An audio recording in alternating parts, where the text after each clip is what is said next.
Assalamualaikum warahmatullahi wabarakatuh. Bismillah, alhamdulillah, salatu wassalamu ala rasulillah wa ala alihi wa sahbihi wa mawala la khawla wa la quwata illa billah. Alhamdulillahirabbil alamin. Pemirsa At-Tafsir Channel yang dimuliakan Allah, kita pada kesempatan hari ini akan membedah sebuah artikel dari seorang ustadz yang sangat aktif menulis di tintasiasi.com ya. Nanti tulisannya akan kita berikan pada di link deskripsi. Silakan saja kalau mau mengunjungi tintasiasi.com. Yang tulisan pada kali ini berjudul Fornikasi Legal dalam Hukum Demokrasi, Terlarang dalam Syariat Islam. Dan alhamdulillah pada forum Zoom kali ini sudah hadir di antara kita Ustadz Ahmad Muid. Kita sapa dulu. Assalamualaikum Ustadz. Waalaikumsalam warahmatullahi wabarakatuh. Ya, gimana kabarnya Ustadz Ahmad Muid? Sehat selalu? Alhamdulillah sehat. Alhamdulillah ya. Moga-moga kita semua dilindungi oleh Allah, diberikan kesehatan, dijauhkan dari wabah, bala dan bencana. Amin ya rabbal alamin. Ustadz, langsung saja kita dari At-Tafsir Channel tertarik untuk membedah tulisan antum yang berjudul Fornikasi Legal dalam Hukum Demokrasi, Terlarang dalam Syariat Islam. Nah, mungkin boleh dijelaskan lebih detail apa sih fornikasi ya? Ini mungkin bagi orang awam kebanyakan belum tahu ini ya. Definisinya apa? Monggo Ustaz. Ya, terima kasih. Jadi fornikasi menurut pengertian KBBI adalah persetubuhan antara laki-laki dan perempuan atas dasar suka sama suka, tanpa bayaran dan tidak terikat dalam pernikahan. Dalam istilah saat ini dikenal dengan seks pranikah. Jadi cenderung ini seks yang tidak legal karena di luar nikah, yang dilakukan suka sama suka ya? Iya, benar. Jadi kalau misalnya salah satunya di luar nikah tapi mereka ada yang terpaksa, itu bukan fornikasi namanya ya? Bukan kalau di dalam ikatan pernikahan atau ada paksaan itu nanti ada sanksinya, diatur dalam hukum tadi. Oh gitu.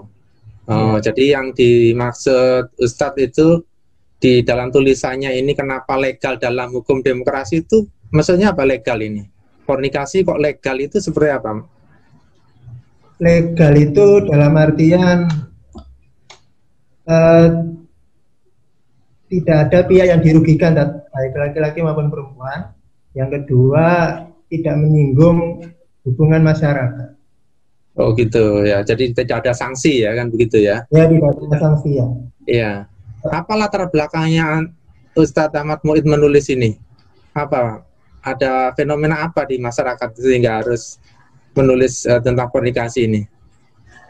Fenomena yang terjadi baru-baru ini, ratusan anak SMA di Kabupaten Jepara hamil di luar nikah, sehingga orang tuanya itu mengajukan dispensasi nikah pada pengadilan.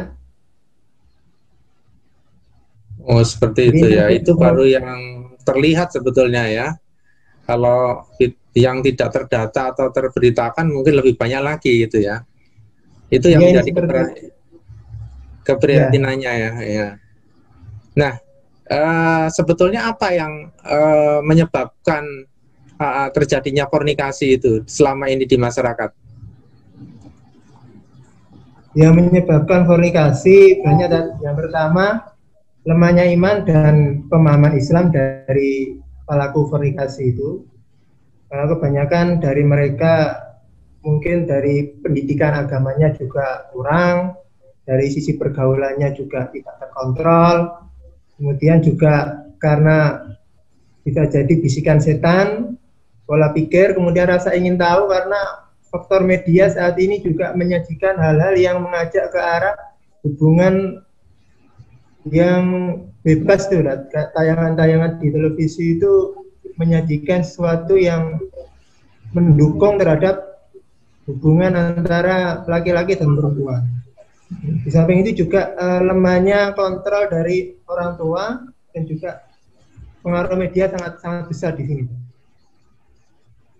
Jadi memang ini terkait dengan sistem atau memang terkait dengan manusianya sendiri sebetulnya? Yang pasti masalah fornikasi ini tidak bisa diselesaikan secara parsial, tadi harus sistemik, karena negara sendiri juga tidak mengatur dan memberikan aturan yang jelas terhadap hubungan antara laki-laki dan perempuan itu, malah membiarkan, cenderung malah memfasilitasi malah. Gitu ya. Terus apa akibatnya ketika selama ini yang bisa ketahui tentang fornikasi ini yang terjadi di masyarakat?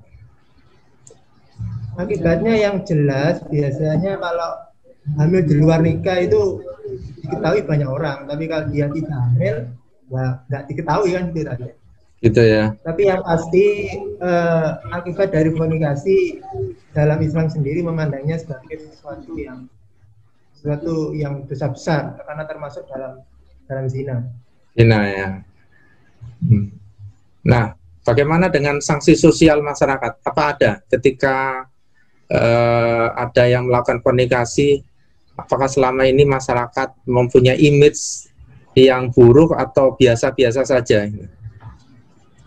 Cenderung membiarkan, mungkin karena kalau sistem yang ada kan kayak pacaran itu kan masyarakatnya ya udah seperti sudah membudaya gitu kan. Iya. Nah, itu persoalan tersendiri ya, karena sistem membentuk masyarakat. Baru pada saat ada hamil di luar nikah lah, itu baru malu di situ. Makanya kan malu tadi itu para orang tua di Jepara tadi mengajukan dispensasi nikah untuk menutupi hari itu. Ya, jadi memang mau tidak mau peran dari negara sistem ini penting ya untuk menghindarkan fornikasi ini ya. Nah, sebetulnya kalau menurut pandangan syariat Islam itu seperti apa? Secara mendasar terkait dengan fornikasi ini seperti apa pandangannya, Ustaz? Dalam pandangan syariat Islam, penyelesaian zina tidak bisa diselesaikan secara parsial, jadi harus sistemik, Pak. Jadi dibutuhkan peran negara untuk mengatur, membuat aturan, kemudian dalam sistem pendidikan juga dilakukan pembinaan terhadap hubungan antara siswa yang laki-laki dan perempuan. Dalam masyarakat juga diberikan semacam penyuluhan sehingga masyarakat juga ikut mengontrol. Kemudian apabila terjadi pelanggaran juga Islam mempunyai aturan semacam sanksi. Jadi pada saat terjadi pelanggaran terhadap zina, bagi yang belum menikah kan didera 100 kali, kemudian kalau sudah menikah kan dirajam sampai mati. Sanksi di sini bukan untuk membalas seperti kejam gitu, tapi sebenarnya kan fungsinya untuk mencegah agar orang yang belum melakukannya itu dia takut. Dan itu juga sebagai penebus dosa bagi para pelakunya. Jadi sebetulnya hukuman dari Allah itu baik ya. Artinya di samping mencegah sekaligus menebus kan begitu ya. Nah, tapi kenapa kira-kira apa yang menjadi kendala selama ini masyarakat masih belum ya yang kita lihat itu belum mau untuk melaksanakan syariat Islam atau belum mau untuk mendukung tegaknya syariat Islam? Apa persoalannya sebetulnya? Persoalannya sebenarnya mungkin dari sisi masyarakatnya sendiri, mereka sudah terbiasa dengan aturan hukum saat ini. seperti kayak fornikasi ini sendiri kan sebenarnya kan kalau dia dilakukan dengan paksaan itu ada hukumannya sebenarnya. Jadi nggak legal secara utuh itu enggak. Ya. Jadi kalau dalam sanksi-sanksi yang melanggar tentang perzinahan itu diatur dalam pasal 284 yaitu tentang perzinahan yang dilakukan oleh orang yang sudah menikah. Di situ diancam dengan 9 bulan penjara. Walaupun harus dilakukan dasar suka sama suka, kalau ada salah satu dari mereka yang sudah menikah itu ada ancamannya.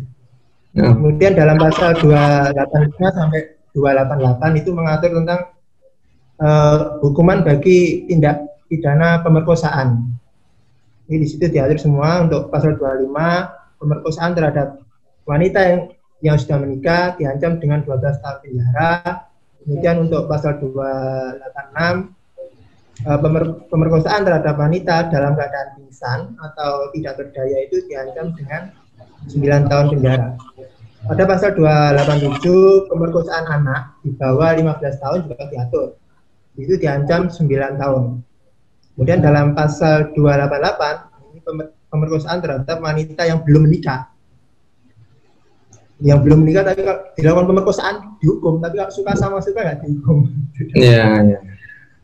Jadi itu persoalannya ya. Jadi dari aspek hukum masyarakat itu mungkin sudah terbiasa dengan sistem ini ya, sehingga cenderung membiarkan. Nah, kita sebagai orang yang beriman, apa ini himbauan kepada pemirsa At-Tafkir ya? Apa yang seharusnya harus kita lakukan ini? Kira-kira mohon Ustadz Ahmad Muid memberikan nasihatnya untuk kita semua terkait dengan adanya fornikasi ini. Ya, terkait fornikasi ini memang tidak bisa diselesaikan secara parsial, sebagian harus dilakukan secara sistemik. Jadi dibutuhkan peran negara dalam memberantas dan mengatasi masalah fornikasi ini. Nah, karena sekarang belum ada negara yang mewujudkan untuk memberikan solusi yang pasti untuk mengatasi fornikasi ini, maka negara itu harus diwujudkan. Jadi sebagai umat Islam kita harus sama-sama berjuang untuk mewujudkan negara yang akan menerapkan Islam secara menyeluruh, termasuk aturan-aturan tentang fornikasi ini tadi.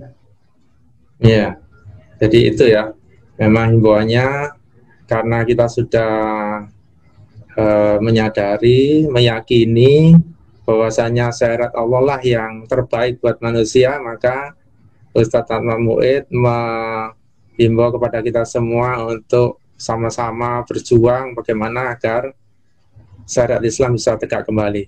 Gitu ya Ustadz ya? Iya, benar. Ya, baik.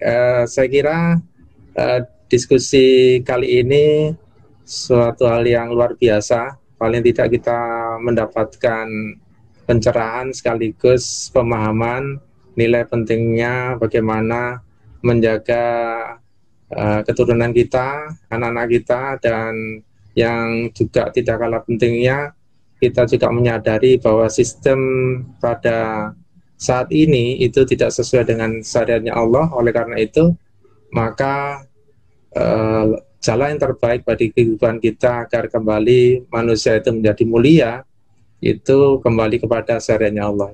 Saya kira itu kesimpulan yang bisa kami sampaikan dengan mendasarkan apa yang dikemukakan oleh Ustadz Ahmad Muid. Baiklah, saya kira itu yang bisa kita sampaikan. Terima kasih jazakallah khairan katsir kepada Ustadz Ahmad Muid yang menyediakan waktunya untuk bersama kita pemirsa At-Tafkir Channel.